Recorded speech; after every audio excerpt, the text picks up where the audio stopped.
Это не меняет того факта, что ты для меня гигантский монстр. Что ж, в таком случае... Думаю, пора начинать. Пора прихуярить монстра. Я говорю прихуярить монстра, но это не боевое искусство, которым я занимаюсь. Я делаю вид, что собираюсь ударить апперкутом, и в реальности на самом деле бью апперкутом.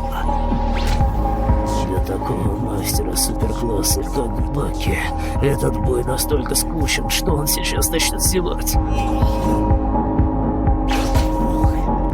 Бой между нами закончится, когда один из нас признает свое поражение.